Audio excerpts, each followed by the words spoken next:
ദൈവത്തിൻ്റെ അതിപരിശുദ്ധമായ നാമം വാഴ്ത്തപ്പെടുമാറാകട്ടെ. നമുക്ക് ചിന്തിക്കുവാൻ വേണ്ടി ദൈവം തരുന്ന തിരുവചനം സങ്കീർത്തനം 16 അധ്യായത്തിൻ്റെ 6 വചനം നമുക്ക് വായിക്കാം. അവിടെ എഴുതിയിരിക്കുകയാണ്, അളവുനൂൽ എനിക്ക് മനോഹര ദേശത്ത് വീണിരിക്കുന്നു, അത് എനിക്ക് നല്ലൊരു അവകാശം ലഭിച്ചുമിരിക്കുന്നു. അളവുനൂൽ എനിക്ക് മനോഹര ദേശത്ത് വീണിരിക്കും. ഏതാണ് മനോഹര ദേശം?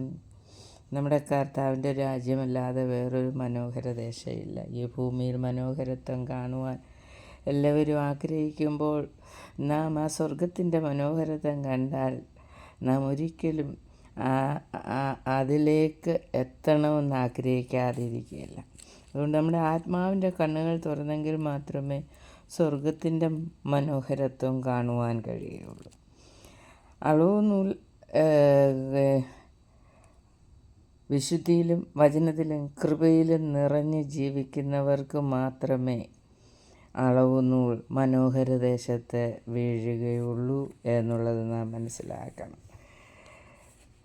ഈ മനോഹര ദേശം ലഭിക്കണമെങ്കിൽ നാം 2 കൊരിന്ത്യർ 3 അധ്യായത്തിൻ്റെ 18 പറയാണ്, ആത്മാവുള്ളിടത്ത് സ്വാതന്ത്ര്യമുണ്ട്, എന്നാൽ മൂടുപടം നീങ്ങിയ മുഖത്ത് കർത്താവിൻ്റെ തേജസ്സിനെ കണ്ണാടി പോലെ പ്രതിബിംബിക്കുന്നവരായി നാം എല്ലാവരും ആത്മാവാകുന്ന കർത്താവിൻ്റെ ദാനമായ തേജസ്സിന്മേൽ തേജസ് പ്രാപിച്ച് അതേ പ്രതിമയായി രൂപാന്തരപ്പെടുന്നു. അപ്പം മനോഹര ദേശത്ത് നമുക്ക് അളവുനൂൽ വീഴണമെങ്കിൽ നാം തേജസ്സിന്മേൽ തേജസ് പ്രാപിച്ച് കർത്താവിൻ്റെ അതേ പ്രതിമയായി രൂപാന്തരപ്പെടണം എന്നാണ് അവിടെ നിന്ന് നമുക്ക് മനസ്സിലാക്കാൻ കഴിയുന്നത്. അതിന് നമ്മെ ഒരുക്കുന്നത് കർത്താവിൻ്റെ അതേ രൂപമായി അതേ പ്രതിമയായി രൂപാന്തരപ്പെടണമെങ്കിൽ പരിശുദ്ധാത്മാവ് നമുക്ക് ആവശ്യമാണ് എന്ന് അവിടെ നിന്ന് നമുക്ക് മനസ്സിലാക്കാൻ കഴിയുന്നു.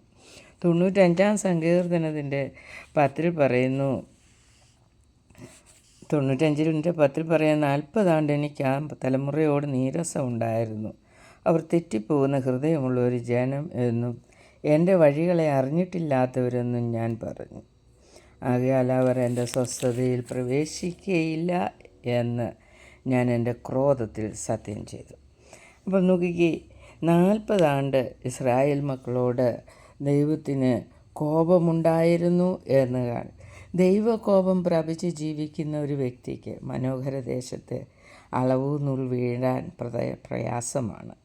ദൈവം കോപിച്ച് നമ്മുടെ സ്വഭാവം, നമ്മുടെ പ്രവൃത്തികൾ കണ്ട് ദൈവം കോപിച്ച്, നമുക്കറിയാം മോശയോട് ദൈവം കോപിച്ചത് മൂലം മോശയ്ക്ക് ആ കനാൻ ദേശം കാണുവാൻ കഴിഞ്ഞില്ല.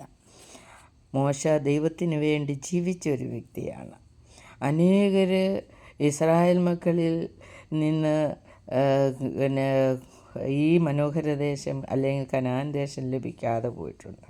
ഇന്ന് ദൈവം നമുക്ക് വാഗ്ദത്തം ചെയ്തിരിക്കുന്ന ആ സ്വർഗീയ രാജ്യം നമുക്ക് പ്രാപിക്കണമെങ്കിൽ നാം എത്രത്തോളം ദൈവത്തെ സന്തോഷിപ്പിക്കണം അല്ലെങ്കിൽ ദൈവത്തെ പ്രസാദിപ്പിക്കണമെന്ന് നോക്കിക്കേ. 95 സങ്കീർത്തനത്തിൻ്റെ 6-7 വചനങ്ങൾ നമ്മൾ വായിക്കുമ്പോൾ അവിടെ പറയുകയാണ്, വരുവിൻ നാം വണങ്ങി നമസ്കരിക്കുക, നമ്മെ നിർമ്മിച്ച യഹോവയുടെ മുമ്പിൽ മുട്ടുകുത്തുക, അവൻ നമ്മുടെ ദൈവമാകുന്നു, നാമോ അവൻ മേയിക്കുന്ന ജനവും അവൻ്റെ കൈക്കിലെ ആടുകളും തന്നെ. ഇന്ന് നിങ്ങൾ അവൻ്റെ ശബ്ദം കേൾക്കുന്നുവെങ്കിൽ മെരിബയിലെ പോലെയും മരുഭൂമിയിൽ മസാനാളിനെ പോലെയും നിങ്ങളുടെ ഹൃദയങ്ങൾ കഠിനമാക്കരുത്. അപ്പം നോക്കിക്കേ, ദൈവത്തിന് നീരസമുണ്ടാക്കുന്ന ഒരു സ്വഭാവം നമ്മളിലുണ്ടോ? ദൈവകോപം നമ്മളിൽ ഉണ്ടാക്കുന്ന സ്വഭാവം നമ്മളിലുണ്ടോ? ഉണ്ടെങ്കിൽ അളവുനൂൽ മനോഹര ദേശത്ത് നമുക്ക് കിട്ടുകയില്ല. കിട്ടുമോ, കിട്ടിയിട്ടുണ്ടോ എന്ന് നമുക്ക് നമ്മളെ തന്നെ ശോധന ചെയ്ത് ജീവിക്കേണ്ടതായിട്ടുണ്ട്. നമുക്കറിയാം, നമ്മൾ നല്ല ട്യൂണിൽ പാടുകയും സുവിശേഷം പറഞ്ഞ് നടക്കുന്നവർ ഒന്നുകൂടി ഇരുന്ന് ചിന്തിക്കേണ്ടുന്ന കാര്യമാണിത്. എൻ്റെ ഈ സ്വഭാവം കൊണ്ട് നടന്നാൽ, ഈ പ്രവൃത്തി കൊണ്ട് നടന്നാൽ മനോഹര ദേശത്തെ എനിക്ക് മനോഹരദേശം കിട്ടുമോ എന്ന് നാം നമ്മെ തന്നെ ശോധന ചെയ്ത് നമുക്ക് ജീവിക്കാം. ദൈവം തമ്പുരാൻ നമ്മെ സഹായിക്കട്ടെ, തൻ്റെ പരിശുദ്ധാത്മാവ് മൂലം നമ്മെ സഹായിക്കട്ടെ എന്ന് പ്രാർത്ഥിച്ചുകൊണ്ട് വചനത്തിൽ നിന്ന് വിരമിക്കുന്നു. ദൈവം നമ്മെ അനുഗ്രഹിക്കുമാറാകട്ടെ. ആമേൻ.